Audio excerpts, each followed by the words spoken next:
Welcome to another show brought to you by the Jewish Resource Center. I'm your host, Liat. Together with my co-host friend, Adam, we are excited to talk to our special guest, Helena Croft. So, with over 30 years of frontline involvement, Helena is an experienced visionary leader and public seeker. She is a former council deputy leader and an expert in understanding sexual violence and the exploitation of women. Helena is the founder and chief executive of the award-winning charity Streetlight UK, which has successfully supported many thousands of women involved in prostitution over the last decade. With a strong focus on finding solutions, Helena has cultivated an in-depth knowledge of the most pressing issues facing women in the modern world. She has worked amongst some of the most marginalised and vulnerable individuals in our society, establishing several successful community projects throughout London and the South East.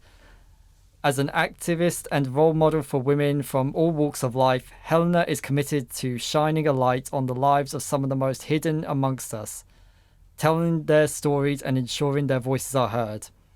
Helena was awarded the MBE in the King's Birthday Honours List of 2023 in recognition for her outstanding contribution to the charity sector, particularly in supporting vulnerable women and those impacted by modern slavery.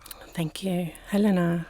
So lovely to have you here with us. It's so good to be here. Thank you. Thank you for accepting our invite, the Jewish Resource Center's invite, and being here with meeting the community, the University of Roehampton's community, and talking to us now. So should we start with the charity, Street Light UK? Yeah. When did it start? And could you tell us a little bit about what do you do? Yeah, so Streetlight started in 2012, so 12 years ago now. And we spent a couple of years before that, or I did, just researching and looking at this issue. Having worked in the charity sector for many years prior to that, I was coming across this issue of prostitution. And coming as well from a political background in a local authority, I understood the need for statutory services to connect with the grassroots in communities and really with the key issues on the ground. And I was living down in Sussex at the time and began to do some research and discovered that there was very little, if not any, provision. Certainly not any specialised provision. A few bodies had a project kind of attached to what they were doing, so maybe women's refuges and domestic violence charities, but there weren't any dedicated specialist services for women involved in prostitution. So I set out to change that.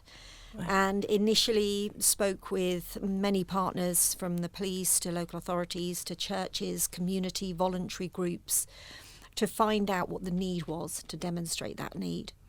And I have to say, I was fairly shocked at the scale and nature of it, in what, in my view, as I brought my children up in Sussex, was a lovely, leafy, middle-class market town, and people would say, well, is prostitution happening here? Mm. And actually, very easily, as I began to lift the lid, I began to see that this was a thriving industry.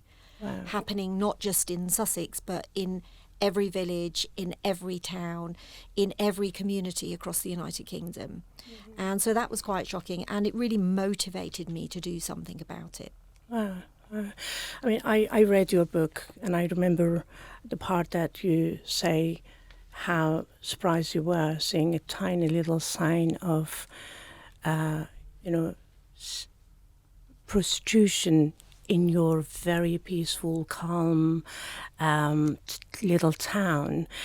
And it made me realize again one more time to actually say that, hold on a second, yes, this is something that you could see everywhere in the world, from Afghanistan's Kabul to New York, from London to Peking to everywhere. You just have this issue, and it's never addressed in a way that we should be addressing it as a crime against a vulnerable group of women.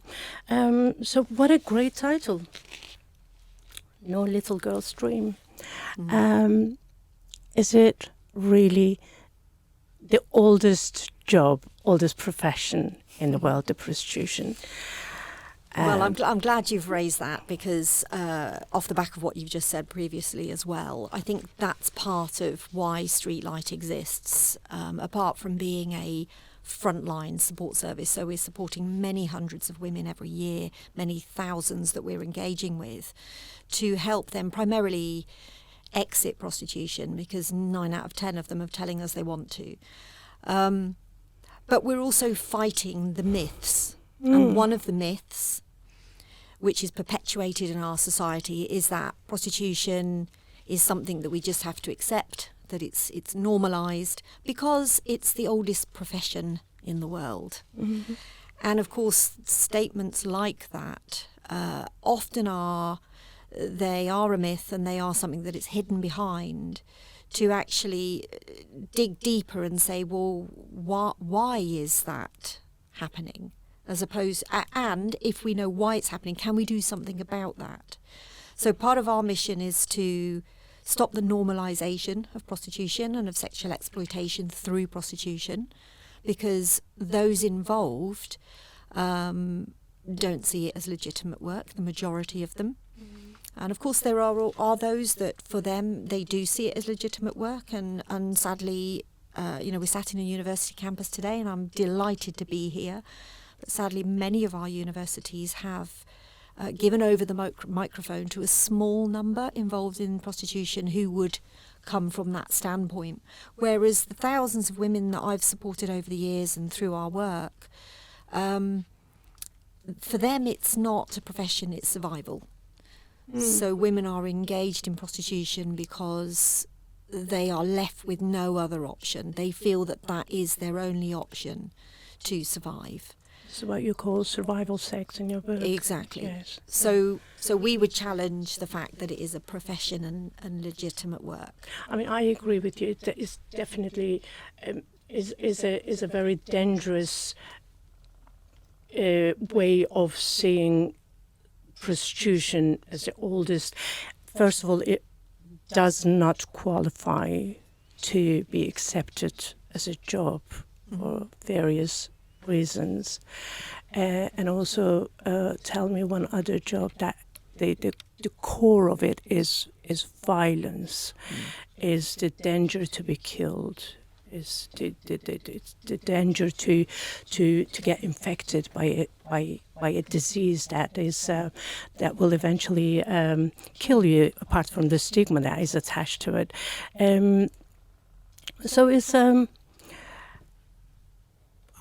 when I was reading the book, I was like, how did you cope? How did you hold it together when you were listening to those stories and witnessing the human tragedy? What was your drive? What made you say, continue, Helena, continue and write this book? Well, I think it's important to say that I don't hold it together, actually. It does break my heart and continues to break my heart. And I think if it ever didn't, then I'd probably stop doing what I'm doing. I'm a woman. I have 2 daughters. They're a big motivation for me in thinking, would this be something that I would want them to engage in? And I think, coming back to the legitimacy of it as a profession and as a career choice, I think that needs firmly addressing within the university settings as well. Because if you follow that argument through, how do you do that? How do you have safe working conditions, fair pay? How do you stop the violence that is inherent with prostitution? The UN Declaration of Prostitution is that it is a form of violence against women. So that's one of the things that we are lobbying the UK government to acknowledge and to put at the core of its legislation. But I think in terms of how I cope, justice and social justice issues have always moved me greatly. I think I've witnessed a lot over my life, and that moves me to want to do something. I'm pretty much someone who show me a need and I'll roll my sleeves up and get involved, whatever it is. I want to do something. I think there has to be an action. Words are not enough sometimes. Words are important, but they're not enough. So I think we have to demonstrate that there are solutions for those that are trapped and caught in prostitution. Not everyone feels that, but a lot of people in prostitution feel that. They feel trapped, they feel caught, often by the shame and the stigma. And so that's a driving force, a motivation for me, not just with my daughters and thinking about their aspiration and dreams, but for all young women and what they aspire to. Because it's not prostitution. That's not what my daughters dreamed of. Absolutely. And you don't get any child, when you ask them what they want to become in the future, they wouldn't say, I want to have a profession in the sex industry or become a sex worker. So it's really a very, very dangerous misconception or perception of almost just feeding into normalizing that. So when we see a prostitute in the street, that we just don't see anything wrong with what we are witnessing, what we are seeing. We just walk away from it or walk past it. So, Adam. Like building on to the previous discussion that we've had and like the previous topics of what steps can most regular people take, because you've spoken about how you've spoken to government and you're petitioning them to actually acknowledge and to recognise something that should be the core legislation of not just the UK but of every decent nation on this planet, of that prostitution is inherent violence. What can those that may not have the resources do to raise awareness but also help those that are in need of the help that these vulnerable individuals are in? Because again, it's so ridiculous when you actually unpeel the box of it. I'm now starting to go back and think, oh, hang on, I saw that person in the street, they kind of looked a certain way and I just brushed them off as, oh, well, that's that. But now having you here and actually hearing you speak and really getting into the depths of your work, it's starting to just play this, you could have helped, you should have helped, but maybe I didn't know how to help. So how can we do that for just a wider audience so that we can help as many people as possible? Yeah, it's a really good question. And I think the reality is we can all do something. But I think I'd just step it back a little bit about our own. I think the first thing we can all do is address our own view and perception. All of our staff, our volunteers, those that work with us, we say to them, unless you can sit next to a woman who's involved in prostitution, then and know that when you're sat next to her, that could be you as a woman. Until you feel that, then you're probably not right to speak with her about the issue, because who is that woman in prostitution? Well, she could be my daughter, she could be a granddaughter, she could be your sister, she could be your colleague at work, she could be another student at university. Women in prostitution, and we don't call them prostitutes or sex workers, we refer to our service users as women in prostitution. Because who is that woman? Well, she's a sister. She might be a wife, she might be a mother. I think humanising prostitution, saying these are real women, and I have to say they are some of the bravest individuals I've ever met. Women that are out there prostituting themselves. Why? Because they want to put shoes on their kids' feet. They want to put food on the table. They want to put a roof over their heads and their kids' head. So they're in survival mode. And Leah, as you and I know as women do what we need to do to survive. And that's what women are doing out there to survive. So I think how we can all help is to have a look at our own attitudes towards this, and how do we see women in prostitution? Do we see them as a them and us? Because actually it could be any one of us.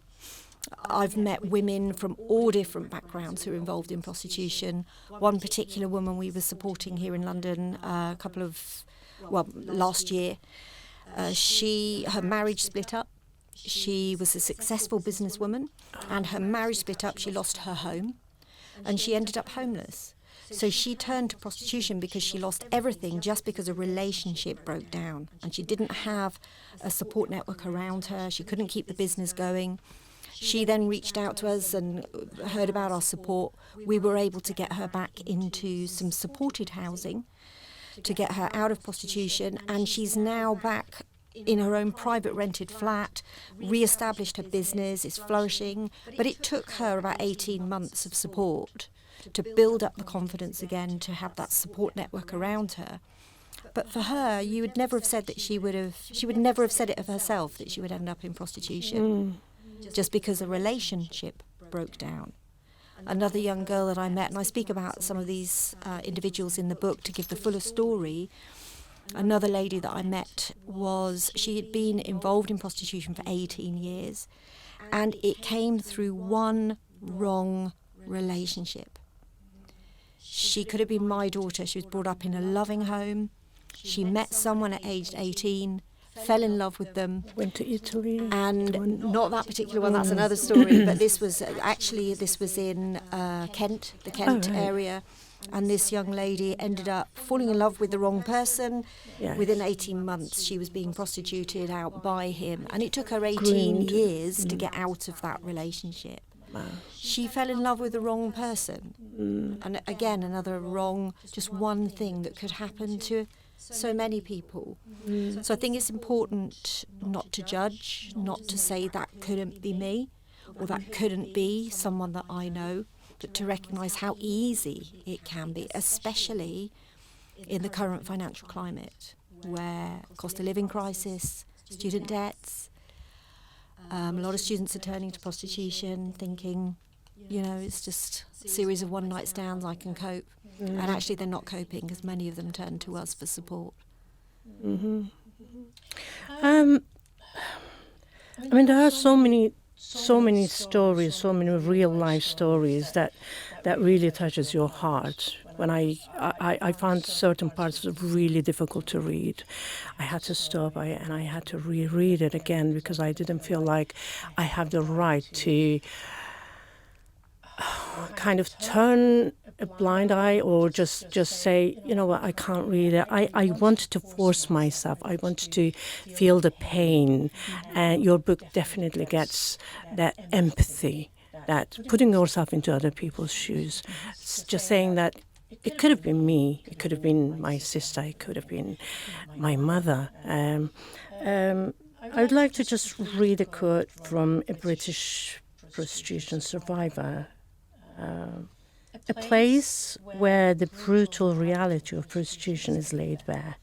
As a survivor, this is about your book, by the way, as a survivor, I'm glad that our stories are being told. The lack of choice, the abuse, the lack of support from police and government. Every man needs to read this and to commit to a future without the sale of women and girls.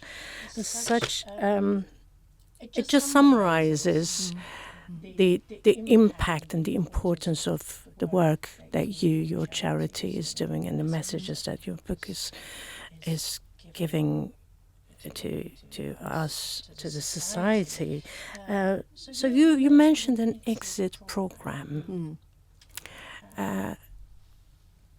What is the entry program? What do you say once you exit this, then we should obviously provide or offer some opportunities or what is the entry that you are? Women who are involved in prostitution, 9 out of 10 of them that we meet tell us we want to stop. We just don't know how. And that tells us a lot about the stigma, the shame, the impact and the trauma that women suffer when they're involved in prostitution, that it isn't just as easy as waking up one morning and saying, I think I'll go and work in Tesco's now instead. So in terms of exit support programs, we've developed a whole suite of them. And really pretty much I think the only way to be successful is to take it on a case-by-case basis. Each individual woman to us is worth just our entire focus to know what is it that you need. So we put a holistic package around each woman. We believe that each individual woman is the expert in her own experience. So she very much drives the support that she needs. We're driven by her as to what she needs when she's ready. Some women, when we meet them, they're not ready to exit prostitution. They want to, but they're not quite ready to. We work with a huge array of partners, from local authorities, statutory services, sexual health, drug and alcohol, housing, mental health, and other charities in the charity sector that are partnering with us to put a whole package of support around that woman. Our expertise and our specialism is to help women unpack the trauma that they've suffered through being involved in prostitution, and we stick pretty much to our specialism. And then we work with a whole range of other professionals to make sure that that woman has got what she needs to exit. I have to say I had a fantastic email, or it was a message from one of my staff actually last week, where one of the women that we're supporting who was wanting to exit read the book and she said, right, that's it, I'm exiting. And she's actually found another job. So she's been able to find a job. So we do work with other employers and people to upskill women, because many women that we work with, they don't have any qualifications or skills that they can do. So we work with different partners to help get them skilled up and to find out, well, what was the dream? What would you have done if you hadn't gone into this field? And try and help them get back to college, get back to uni. We had a master's student that we helped finish her master's. She dropped out because it's kind of a chicken and egg. She thought, well, I'll pay off my debts through prostitution for my master's programme. And of course, the trauma of it, then she's dropped out of the master's. So we were able to help her get her back, get a grant, actually get some support, and then finish her course. So we'll work with a whole range of things, but very much driven by the individual women and what she needs. Amazing. A topic that we started off with is the scale of it. You mentioned how even in Sussex it was fairly common, you just had to scratch beneath the surface. But for everyone listening and those maybe watching and listening, can you just unpack the scale of it? Because even now it's hard to comprehend, like little old quiet Sussex, but not just Sussex, but I'm talking across the whole UK and Ireland, if you have that data available. Like, how widespread is this issue? Okay, so the latest stats are that there are 105,000 individuals, and that's predominantly women. That's over 98% of them are women who are involved in prostitution in England and Wales. So it doesn't include Scotland and Northern Ireland, because they're devolved governments. They have different setups. And in fact, in Northern Ireland, they have the setup that we would like to see introduced into England and Wales, which is the criminalisation of sex buying. So we're working closely with the government. We've got good support from MPs. And actually, there's a whole section in the book about that, about how we can lobby for the policy changes and the legislative changes that we need. But 105,000, that figure was quoted by Diane Johnson MP, who was at that time on the select committee for looking at prostitution back in, I think it was 2015. Her acknowledgement and our acknowledgement would be that that is the tip of the iceberg, because it's hard to count the numbers in this industry because it is so fluid. So women are moving around the country, they're moving around areas. They'll spend anything from 3 weeks to 3 months in one place and then move around the whole of London and the South East. So we cover London, Sussex, Surrey, Medway, Kent, and parts of Essex, and actually even moving up into Bedfordshire now as well. And we're seeing the same women moving around those areas. So it's very fluid. So it's hard to put a number. It's also hard to put a number on it because it's very hidden. So there's criminality involved. in prostitution by those who are exploiting them often. The women themselves are being arrested, which is a whole tactic of the police, particularly the Met Police, which we're challenging, and I challenge quite firmly in the book, because they're the easy targets on the street.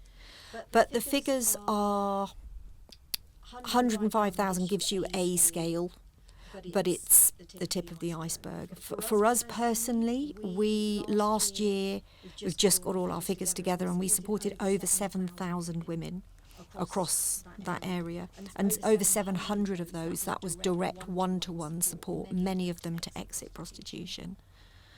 So it is a big issue. What we're doing is a drop in the ocean. There's very few organisations, there's not enough organisations like Streetlight UK.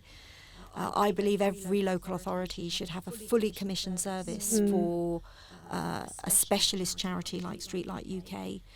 So we're lobbying hard to get that. I was thinking, is there any other issue as big as and old as prostitution? Because it's not just human tragedy or, the suffering of individuals that we are talking about here. We are talking about how,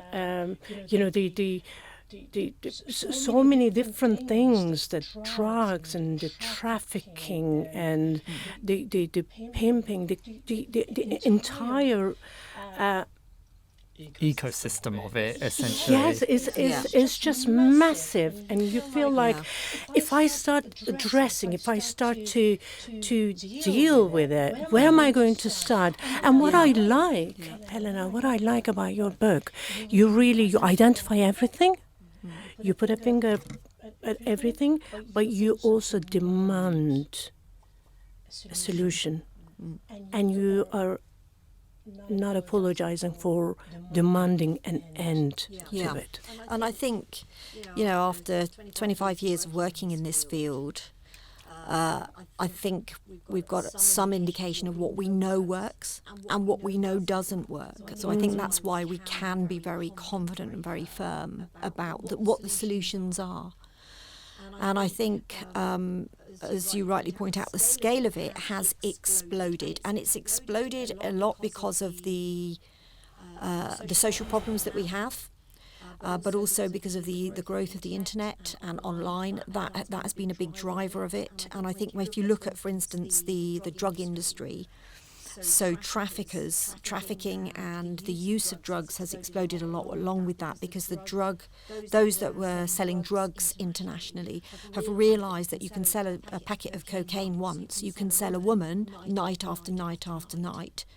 So they have. It's the same criminal groups involved. So there's a lot of crossover between trafficking, modern slavery, prostitution, drugs, and it's just exploded. Every nation, I think, it's become this normalised thing. And I think part of the issue that we're addressing, and I speak about it again in the book, is the media portrayal. And it comes back to your question of what can we all do, is I think exposing the normalisation of prostitution.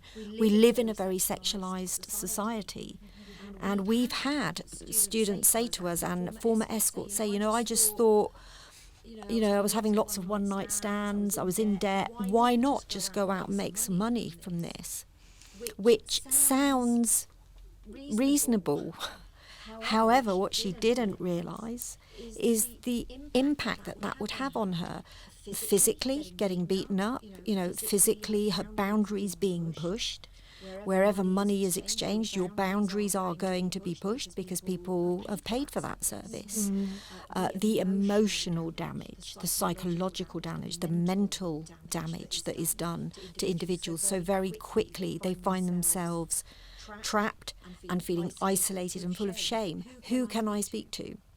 Can't tell my parents, can't tell my friends. So their social circles become smaller and become more ingrained in those who are also doing the same. So it's a cycle that has been perpetuated through our media and through the growth of the explosion of online. I mean, we've all got our mobile phones. a huge link with pornography, huge link to just, you can order a woman online and have her at the door in the next couple of hours. That's how easy it is. I say it in the book like ordering a pizza. It's that simple. And I think when you've got something that is so accessible in that way, then of course there's going to be an explosion. Mm-hmm. And you are coming up with some really simple, really obvious ideas that somehow you felt like you have to repeat yourself over and over again. But when you read it, you're like, this should be common sense. How to deal with this? How to deal with the demand that makes this problem even worse? So you had a policy discussion. There was a policy discussion on the finding and recommendations of your book, Little Girl's Dream, at the Parliament. How did it go? Yeah, it was really well attended. We had a packed room, probably getting on for 100 people, and very well supported by particular members of Parliament that I've got a relationship with, that I have worked with over the years in different issues linked to prostitution. So I think some of those individuals, I think, are, they are positioned well within their parties to help us get the legislative changes. So I think we will probably next year be looking at moving that forward even further. I think there is a desire for change. Often people, they're not armed to be able to have the evidence to say why the change needs to happen. So I had many of them say to me, thank you for putting this book in our hands, because this has armed us. This has given us the evidence, because it's another reason why I wrote the book, because not only did I want to tell the stories of the amazing women we work with and what we've seen, but I wanted to evidence out there what the facts are, what the realities are, and also what the solutions are. So the last chapter of the book really does go into what we can do about it, because pretty much in our charity we are full of hope. We're not full of despair. We're full of hope that there are answers. Yes.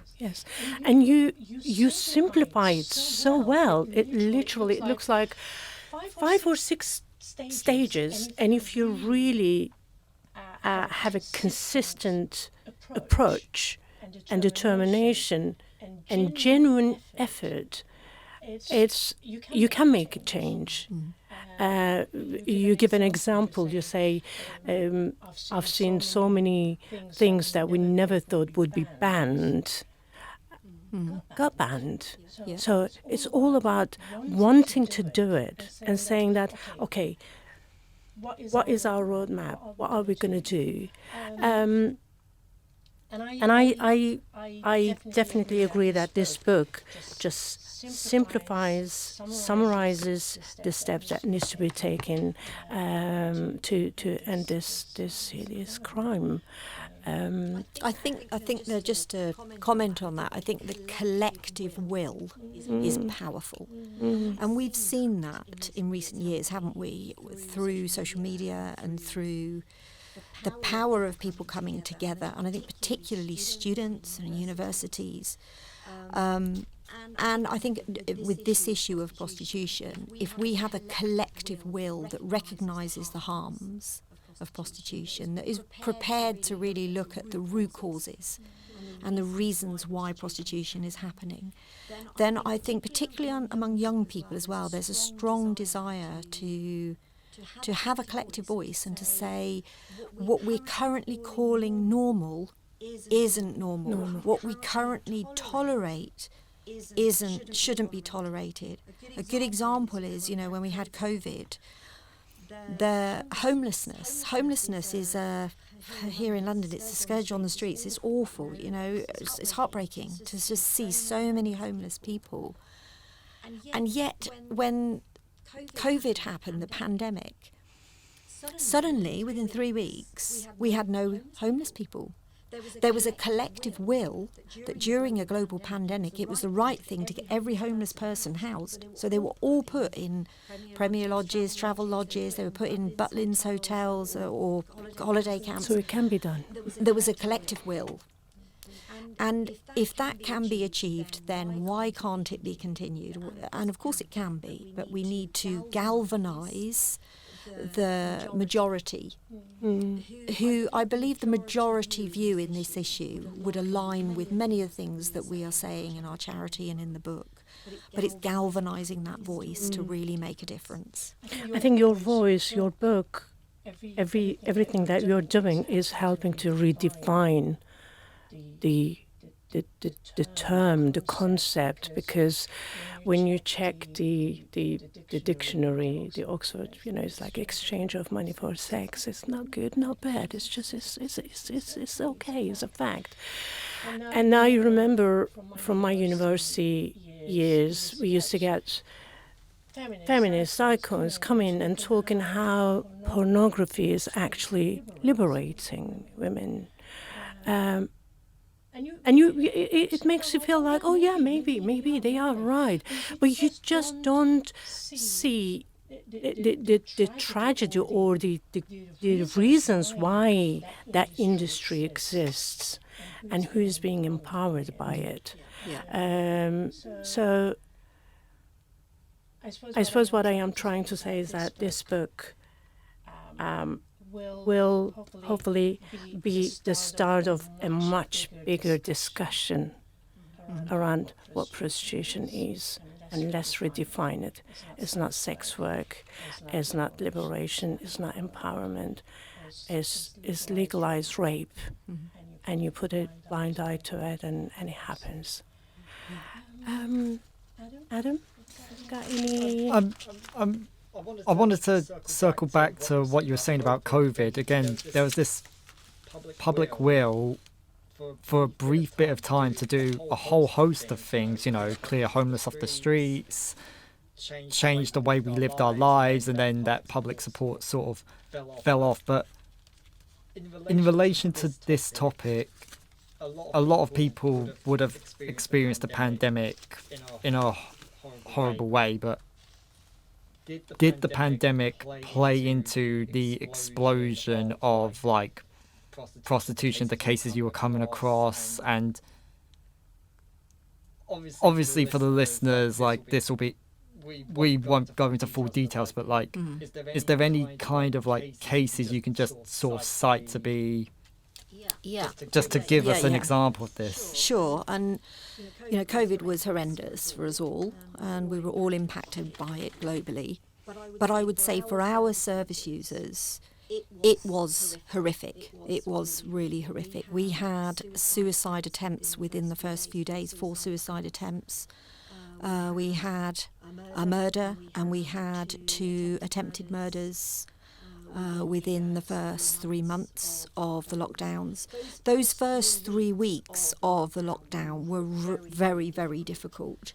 If you can imagine, there were women in London on holiday who were trapped here, didn't know anybody, and ended up turning to prostitution. I think we very quickly gained police permissions to be as key workers, frontline support workers. So we were back on the streets after 3 weeks of the first lockdown. And I think what we saw there, it absolutely shocked me to the core. And it's probably not what you're thinking, but some of it was just, you see the images in Africa of children with distended stomachs from malnutrition. We saw that on the streets of London. 3 weeks in, women were starving. They'd lost all their income. They were homeless. They had no support. They were under the radar because they were here possibly illegally or didn't have any recourse to public funds. So women were literally starving. So we started feeding women during COVID, clothing women. And I think the thing that shocked me the most was actually the men, if I'm honest. Because prostitution is a supply and demand industry, and we're not men haters. We love the men. I see some money in the room. I got brothers, grew up brothers, but this, we have to be honest and say that it is men's desire to purchase sex which is perpetuating prostitution, because even the male prostitutes are being bought by men.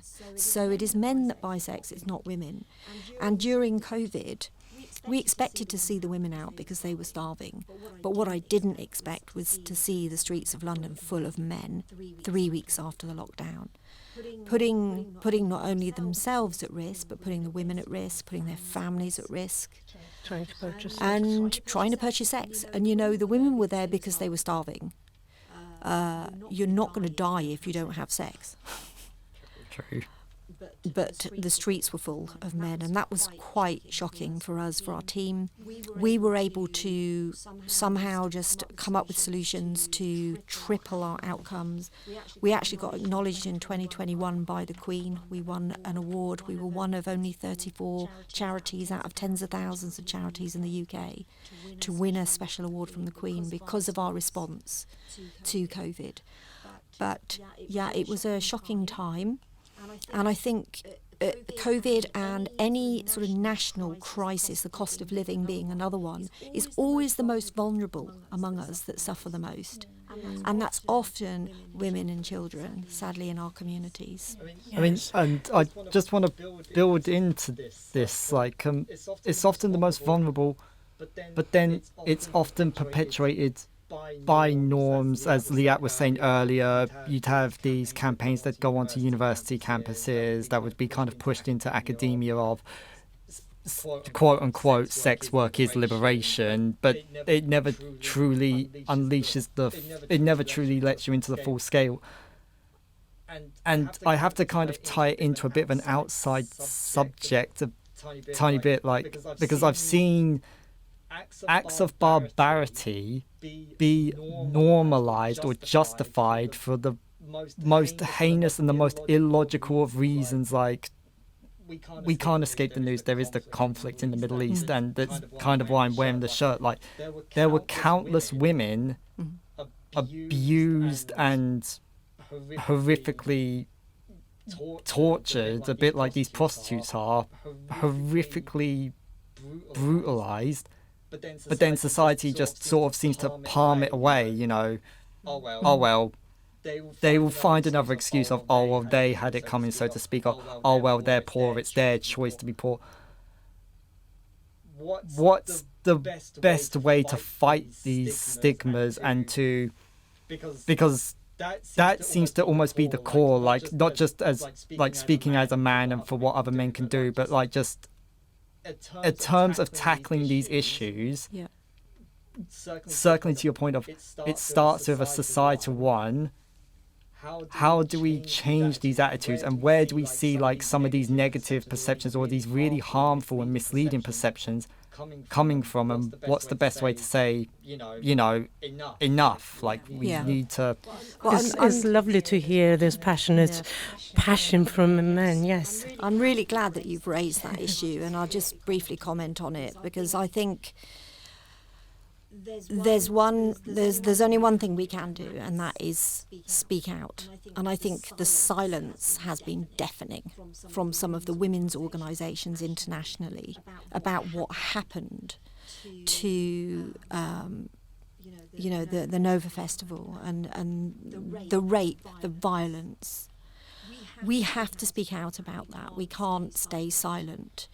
And I think the silence is deafening at the moment from some organisations, which I've publicly called out, some women's organisations that in no other setting would be speaking out. Rape is rape, wherever it is performed, and it should be exposed for what it is. So I'm really thankful that you've raised that, because we all have a voice, and I believe that now is the time for us all to use our voice in a measured way, in a wise way, but in an honest way.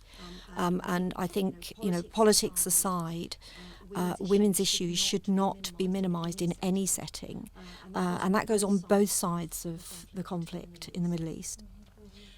I mean, when we look at the society as a whole, we just feel like the main actors of it are men. And the men are the main actors in this crime as well. So if we are going to, or if this problem, this crime is going to be addressed, we have to start with men. Yeah. In your book, you have some really amazing ideas about how to make them realize that this is a crime, either by showing consequences, giving them, the punishment or the changes in legislations, or simply asking them to do a course. You choose. Yes. So we work with the police and with the local authorities in London and we run a deterring reoffending course for men. We've taken about 240 men through that course, and this is men who've been arrested for soliciting to buy sex, curb crawling and purchasing sex, and having a sex act. Yeah, so the course is called You Choose. And instead of the men going to court, they come to our course and we re-educate them.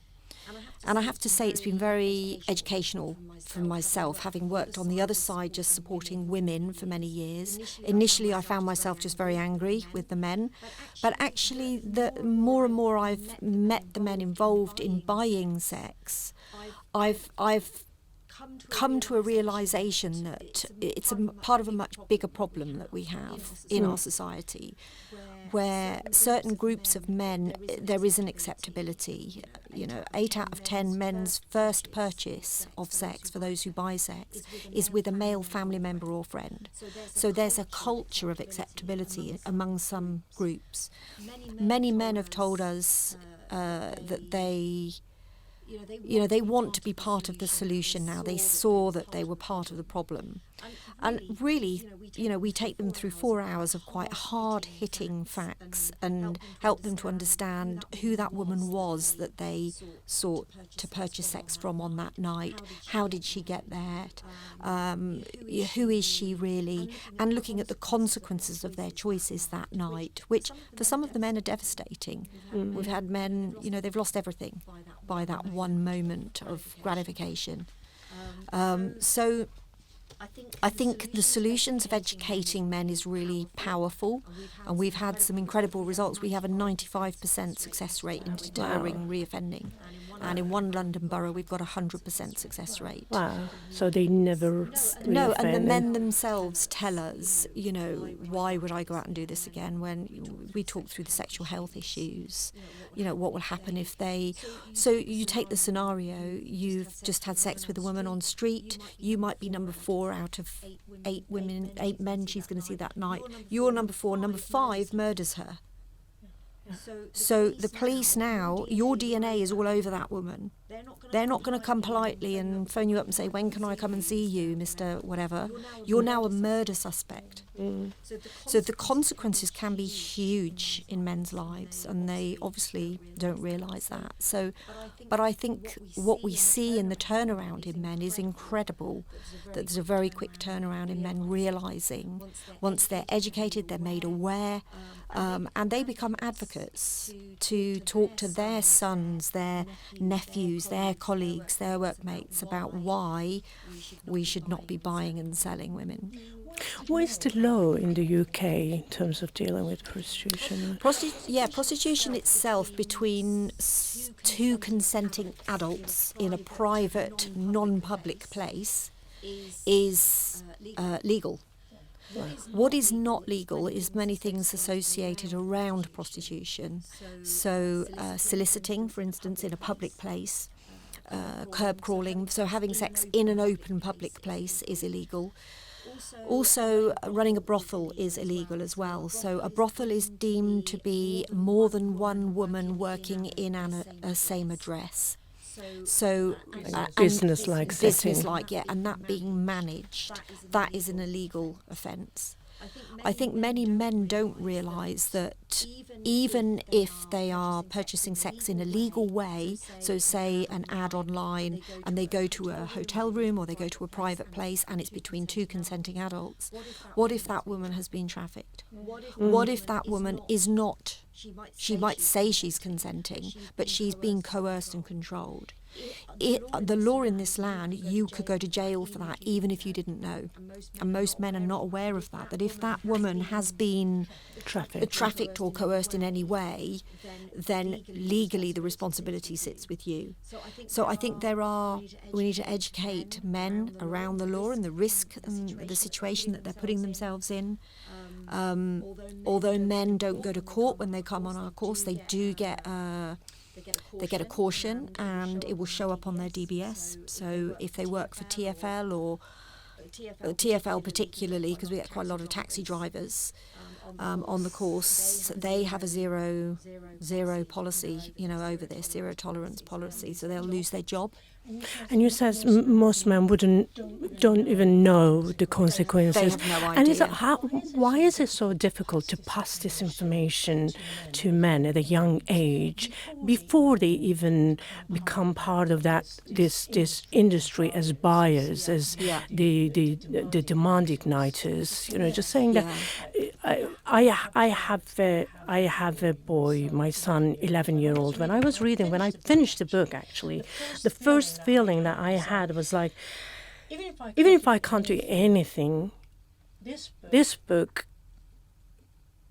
gave me this strong feeling inside that as a mother, it is my responsibility to make sure that I am raising a man who would never pay for sex, who would never be part of that crime. And that's the bit that we can all do. And also I will be a mother who will get her son read this book before he becomes sexually active. Well, I think the quote that you read out by one of the survivors, where she said all men need to read this book. All men need to read this. So do you think you are going to, or is there anything being done to kind of propose that this book or books like this that contain both information, case studies and facts need to be actually a part of national curriculum?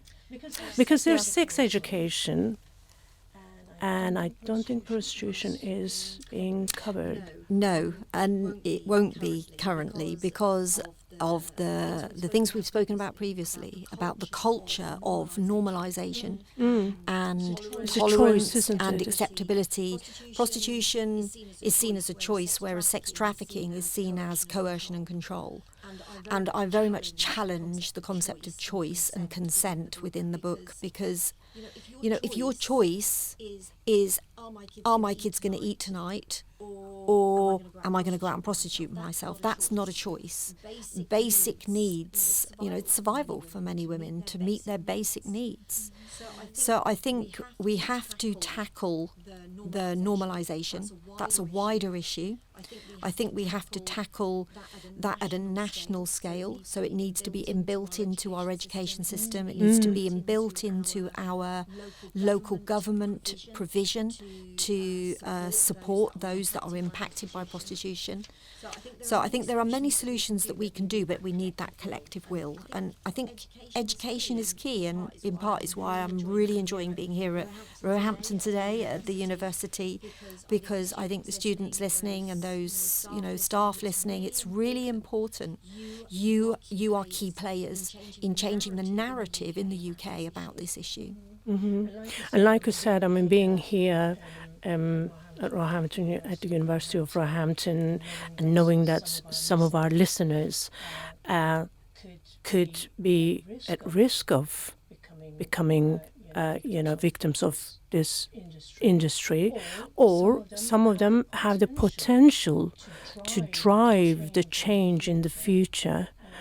So I'm glad you passed that message, and it's like every one of us has the responsibility for saying enough is enough. And I think your voice in the book and here is very much enough is enough, and you're asking for a solution. You ask for accountability, and if you could tell us, if you were the decision maker who would start making changes tomorrow to in the long term, abolish prostitution, what would you do? What are the steps? Yeah, so there are many, but I'll just name a few. And so I think the first one would be to address the criminality of prostitution. And there are two polarised views around this. One is that prostitution should be fully legalised in the UK. It should be recognised as a legitimate form of work. And completely legitimised, legalised, decriminalised the criminalised aspects of it. And the other side is that it should be a criminal act to buy sex. And that's the side that I would sit firmly on after 25 years of working in this field and knowing what works, looking at the models internationally where they have done both, and coming to that conclusion that the actually only way to tackle prostitution is firstly to recognise it as a form of violence against women, that it isn't empowering for the women, it empowers the buyers and it empowers those who are exploiting. It is a tiny minority of women involved in prostitution who would say they are empowered. And I respect their voices and their choices, but they do not represent the majority. So we need to look at the legislative changes and we need to make it a criminal act to buy sex. The men that come on our course all tell us, if it was a criminal act, would that deter you? Their answer, of course, is yes. Of course it would. So again, common sense. I think the other thing, and I'd like to make this clear to any listeners who might be involved in prostitution through OnlyFans or other escort agencies or other webcam sex. Firstly is that for us as an organisation, we work with all women who are involved, even if they say that they don't want to come out of prostitution. We're there to support you. We're not there to judge you. There are many reasons why women get involved.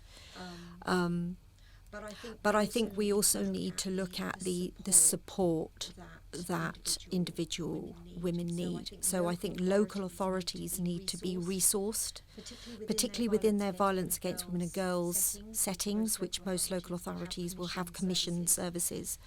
So for me, there should be a dedicated support team, depending on the size of the issue in each borough or county.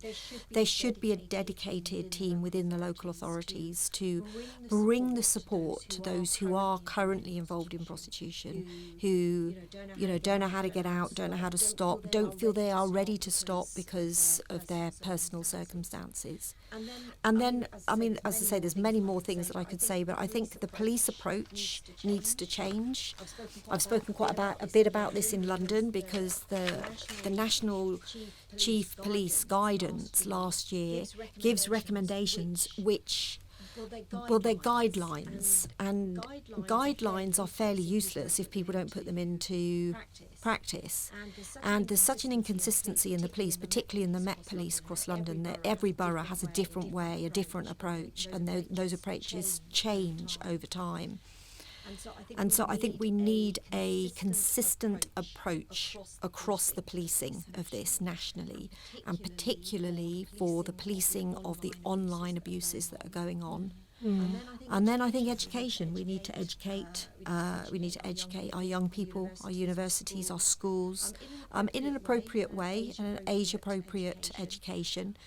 But we definitely need to tackle the grooming and the way that young people are being drawn into a much more sexualised involvement, and that's being monetised as well.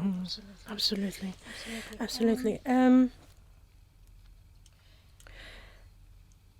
Founder and chair Sees UK, Naomi Miles, is saying, what we tolerate becomes our norm. This thorough, insightful and carefully researched account of the UK sex trade is animated with humanising testimonies of exploited women that Helena has met over the years. Such stories move the issue out of the abstract, stripping away the myths and misconceptions and forcing us to confront the complex, tragic reality of selling sex.